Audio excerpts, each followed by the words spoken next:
these three phases and the questions are the natural part of the human learning experience that have been in place for millennia until we interrupted it with school.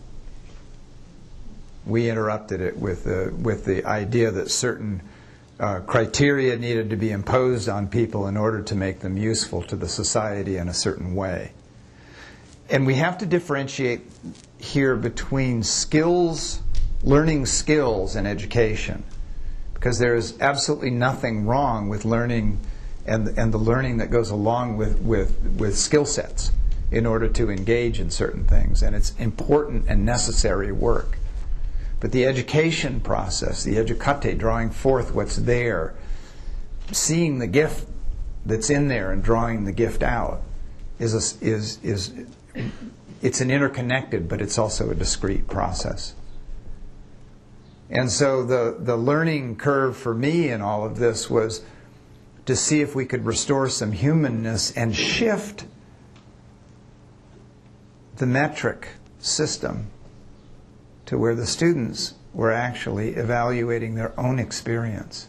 Because at the end of the day, in a human life, we go through our experiences. Nobody's going to evaluate the important stuff for us. It's something that we have to do for ourselves, and yet we're given no skills for doing that.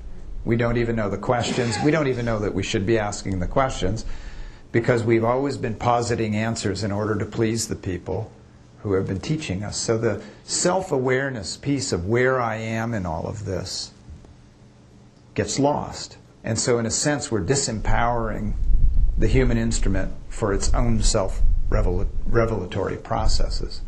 And we're thinking the power is somewhere else. So when I'm done with my teachers, then I'm going to go to my boss, and somebody's always going to be telling me how I'm doing.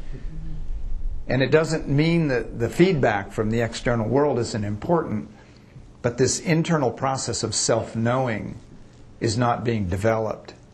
And so if we want commitment, ownership to the process, there has to be some aspect of the self-knowing that becomes the motivating force, and not necessarily motivation by other. If others are setting the standards and also setting the reward system and telling you what you're working for. So it was simply a shift of thinking, of getting rid of the idea of unsatisfactory, satisfactory, and accomplished, to let the students figure out what they've learned and let them tell us so that we can evaluate how we did. When grades were initially introduced, I understand that it wasn't for grading the students, it was for grading the teacher.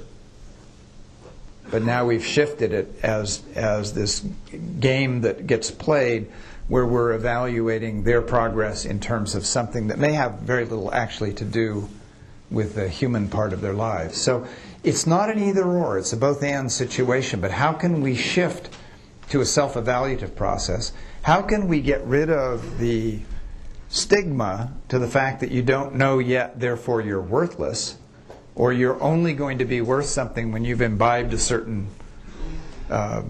set of skills or language base? How do we empower kids to engage in their own learning?